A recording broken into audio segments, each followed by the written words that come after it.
আল্লাহ কেন গরিব সৃষ্টি করেন? এটা কি ভাগ্যের দোষ নাকি কর্মফল? আসসালামু আলাইকুম ওয়া রাহমাতুল্লাহ।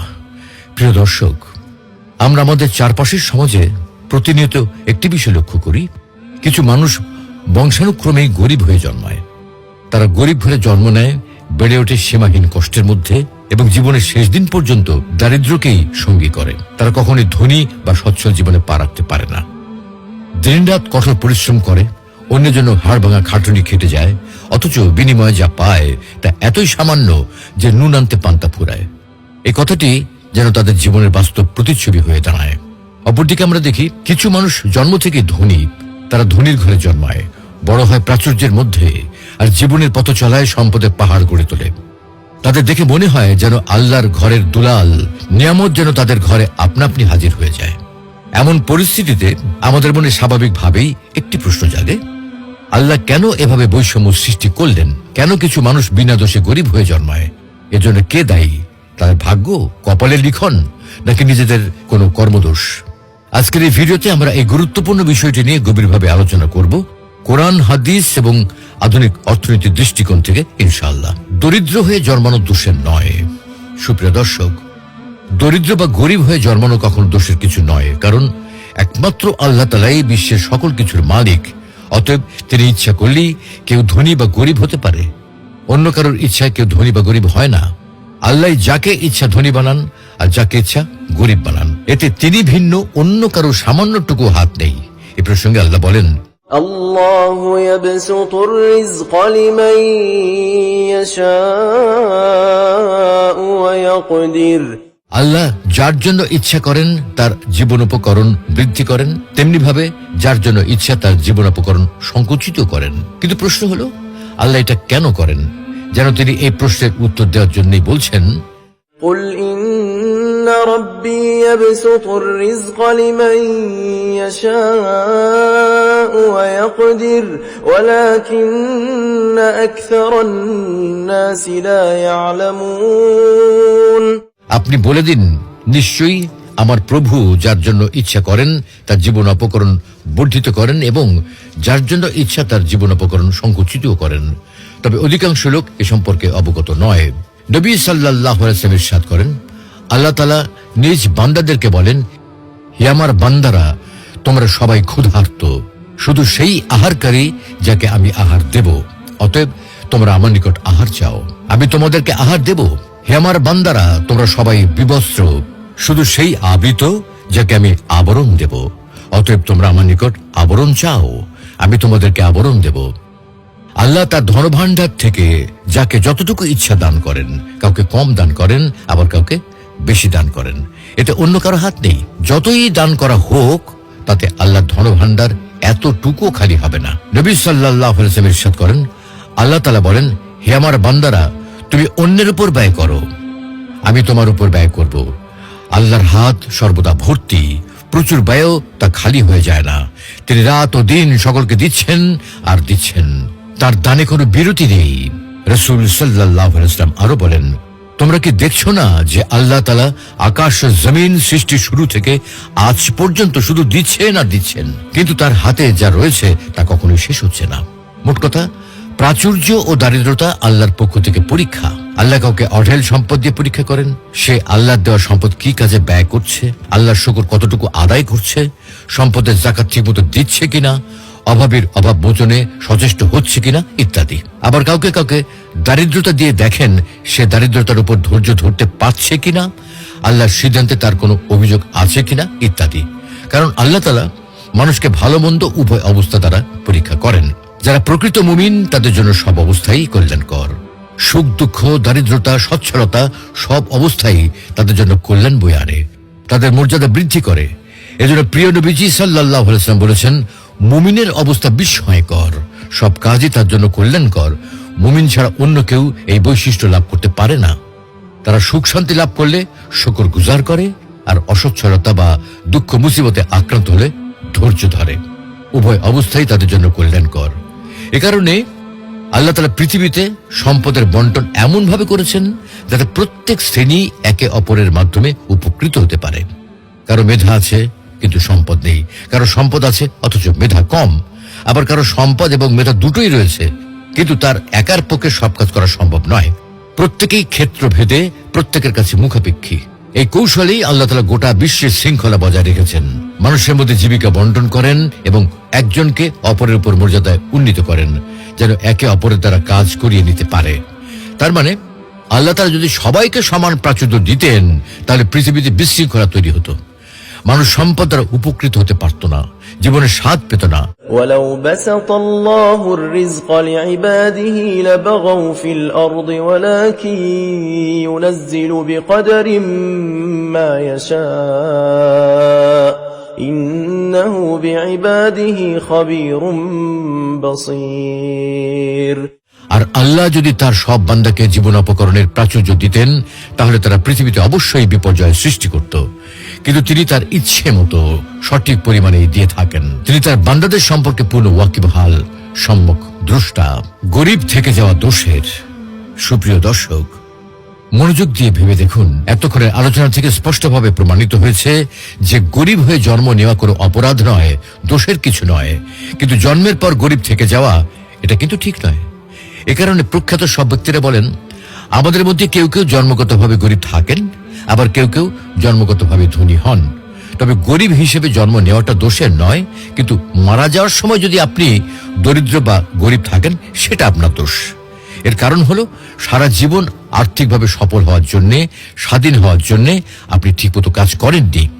অথচ আমরা কেউ কেউ মনে করি কি আল্লাহ আমাদের গরিব রেখেছেন, আবার কেউ কেউ ভাবেন তাদের ভাগ্যই খারাপ। আসলে ভাগ্য বলে একটা কথা আছে ঠিকই, কিন্তু যদি কাজ না করে কেউ বসে থাকে, তাহলে ভাগ্য সুপ্রসন্ন হওয়ার কোনোই সুযোগ নেই। কেউ কাজ করলে, পরিশ্রম করলে তার সঙ্গে ভাগ্য যোগ হতে পারে। তখন যে কেউ ধনী হবে এবং পেশাতেও সফলতা আসবে। কি কি অভ্যাসের কারণে মূলত কেউ গরিব থেকে আরো গরিব হচ্ছেন, হয়তো সেটা তিনি জানেন অথবা জানেন না। এখানে আমরা গরিব থেকে যাওয়ার কয়েকটা পয়েন্ট নিয়ে আলোচনা করছি। এই আলোচনায় সূক্ষ্মভাবে দৃষ্টি দিলে দেখা যাবে এই পয়েন্টগুলো সঠিকভাবে অনুসরণ করা হয় না। অনুসরণ করলে কেউ ধীরে ধীরে স্বাবলম্বী এবং সচ্ছল হয়ে উঠতে পারে। 1, পরিকল্পনাহীনতা। ইনকাম করছেন, খরচ করছেন, সময় চলে যাচ্ছে, বাচ্চারা বড় হচ্ছে, আপনারও বয়স হচ্ছে, কিন্তু কোনো ধরনের কোনো আর্থিক পরিকল্পনা নেই। 10 বছর পরে কি আর্থিক অবস্থায় নিজেকে দেখতে চান, এগুলোর ব্যাপারে কোনো চিন্তা ভাবনা আপনার নেই। সবকিছু ভাগ্যের হাতে সমর্পণ করা। এই যদি অবস্থা হয়, তাহলে আপনি আর্থিকভাবে স্বাধীন হতে পারবেন না, দরিদ্র থেকেই যাবেন, কারণ আপনি শুধু আয় করবেন আর আয় করবেন। 2 নম্বর হচ্ছে নিডস এবং ওয়ান্টস। এই দুটো বিষয়ের মধ্যে পার্থক্য না করা। আমরা অধিকাংশ সময় ভেবে দেখি না যে এটা আমার নিডস নাকি ওয়ান্টস। নিডস যেটা, সেটা আপনার না হলে চলবে না। ওয়ান্টস আপনার না হলেও চলে, যদিও সেটা আপনার জীবনে কিছু ভ্যালু যোগ করে। ধরুন আপনার জামা আছে 5টা, আরো 2টো কিনলে ভালো লাগবে। এরকম অনেক বিষয় আছে যেগুলো অ্যাভয়েড করে চলে যায়, কিন্তু আপনার হাতে টাকা আসলে আপনি সেগুলো খরচ করে ফেলেন। মানে আপনি নিডস আর ওয়ান্টস এর মধ্যে পার্থক্যটা সঠিকভাবে করেন না। এই দুটোর মধ্যে একটা পার্থক্য করতে হবে এবং নিডসে ফোকাস করতে হবে, ওয়ান্টসে কম ফোকাস করবেন। 3 নম্বর হচ্ছে একটি আয়ের উৎসের উপর নির্ভর করা। গরিব মানুষ শুধু একটা আয় উৎসের উপর নির্ভর করে।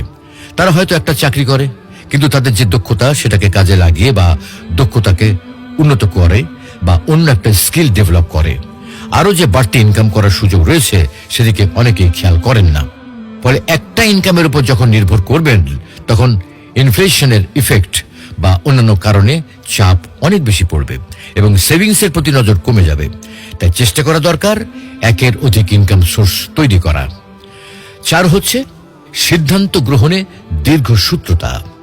আমরা অনেকেই আছি যারা কোনো একটা কাজ শুরু করতে গিয়ে চিন্তা করতে করতে অনেক সময় নিয়ে নিই, তারপর অনেকের সঙ্গে শেয়ার করি, বিভিন্ন বিষয়ে আলাপ করি, পরে কাজটা শুরু করা হয় না। ফলে যেটা এই জানুয়ারিতে শুরু করার কথা ছিল, দেখা গেল সেই কাজ শুরু করতে করতে সামনের বছরে জানুয়ারি চলে এলো। এই যে সিদ্ধান্ত গ্রহণের দীর্ঘসূত্রতা, এটা ইনকাম স্ট্রিমকে নষ্ট করে। তাই সিদ্ধান্ত গ্রহণে সতর্ক হতে হবে, দ্রুত সিদ্ধান্ত নিতে হবে। 5 হচ্ছে আয়ের সঙ্গে ব্যয়ের সামঞ্জস্য করতে না পারা। এটা হচ্ছে সবচেয়ে গুরুত্বপূর্ণ পয়েন্ট। ধরা যাক কারো আয় 10,000 টাকা কিন্তু ব্যয় 12,000 টাকা। দেখা যাচ্ছে প্রতি মাসে 2,000 টাকা করে অতিরিক্ত খরচ হচ্ছে, যা আয় তার থেকে কম খরচ করতে হবে। আয়ের সাথে ব্যয়ের একটা সামঞ্জস্য থাকতে হবে। ওয়ারেন বাফেট বলেছেন, আপনার খরচের পর যা থাকবে তা সঞ্চয় করবেন না, বরং সঞ্চয়ের পরে যা থাকবে তাই খরচ করবেন। আসলে ধনী আর দরিদ্র বলতে ঠিক নগদ টাকা পয়সাকে বোঝানো হয় না, বরং মানসিকতাকে বোঝানো হয়। বিখ্যাত ধনকুবের বিল গেটসের একটা কথা আছে, তিনি বলেন, my daughter will never marry a poor man. আমার মেয়ে কখনোই একজন গরিব মানুষকে বিয়ে করবে না। বিল গেটস ব্যাখ্যা করেন কেন তিনি তার মেয়েকে গরিব মানুষ বিয়ে করতে নিষেধ করেন। তার এই কথার একজন প্রত্যক্ষদর্শী লিখেছেন, কয়েক বছর আগে আমি মার্কিন যুক্তরাষ্ট্রে বিনিয়োগ এবং অর্থায়নের উপর একটা সম্মেলনে গিয়েছিলাম। সেখানে একজন বক্তা ছিলেন বিল গেটস। আমি তার কাছে জানতে চেয়েছিলাম, বিশ্বের সবচেয়ে ধনী মানুষ হিসেবে তিনি কি তার মেয়েকে একজন গরিব বা সাধারণ মানুষের সঙ্গে বিয়ে হতে দিতে পারেন? তার উত্তর আমার জীবনকে একেবারে পাল্টে দিল।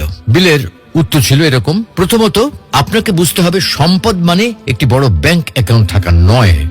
মূলত সম্পদ মানে হলো সম্পদ তৈরি করার ক্ষমতা। উদাহরণস্বরূপ, একজন ব্যক্তি লটারিতে জিতল, যদিও সে $100 মিলিয়ন জিতেছে, সে আসলে একজন ধনী মানুষ নয়, বরং সে প্রচুর টাকা সহ একজন গরিব মানুষ।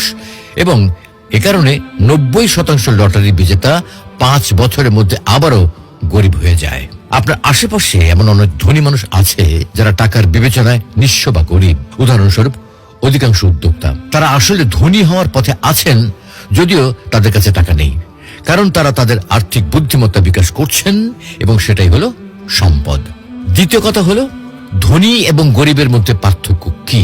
এটি আসলে এরকম, ধনীরা ধনী হওয়ার জন্য চেষ্টা সাধনা করে আর গরিবরা শুধু অভিযোগ করে।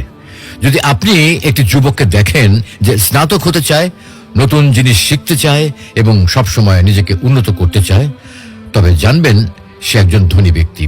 পক্ষান্তরে যদি আপনি একটি যুবককে দেখেন যে বিশ্বাস করে সব সমস্যা সরকারের এবং সব ধনী লোককে চোর মনে করে এবং তাদের প্রতি সমালোচনা করে, তবে জানবেন সে একজন গরিব, কারণ তার চিন্তা ভাবনা গরিব। ধনীরা বিশ্বাস করে সম্পদ উপার্জনের যাত্রা শুরু করার জন্য তার শুধু তথ্য এবং প্রশিক্ষণের প্রয়োজন, অথচ গরিবরা মনে করে এই যাত্রা শুরু করার জন্য তাকে অন্য কেউ টাকা দিতে হবে।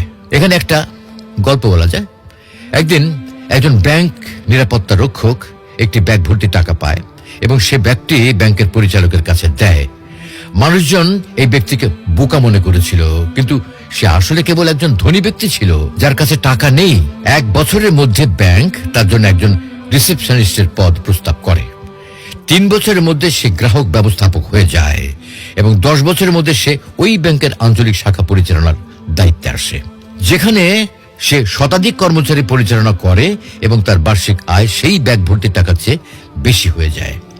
এ থেকে প্রমাণিত হয়, গরিব হয়ে জন্মানো দোষের কিছু নয়, বরং জন্মের পর আজীবন গরিব থেকে যাওয়াটা অন্যায়। কারণ গরিব হওয়া মানে নিজের মেধা, বুদ্ধি, পরিশ্রমকে কাজে না লাগানো, সম্পদ উপার্জনের, সম্পদ তৈরির সক্ষমতাকে কাজে না লাগানো, যার জন্য ভাগ্যের লিখন, পরিবারের আর্থিক অবস্থা, দেশের অর্থ ব্যবস্থা, দারিদ্র্যের দুষ্ট চক্র, পুঁজিবাদী অর্থ ব্যবস্থা প্রভৃতিকে দোষ না দিয়ে নিজের কমফোর্ট জোন ভেঙে সচ্ছলতা অর্জনের জন্য সর্বাত্মকভাবে চেষ্টা করতে হবে এবং আল্লাহর দরবারে দোয়া করতে হবে।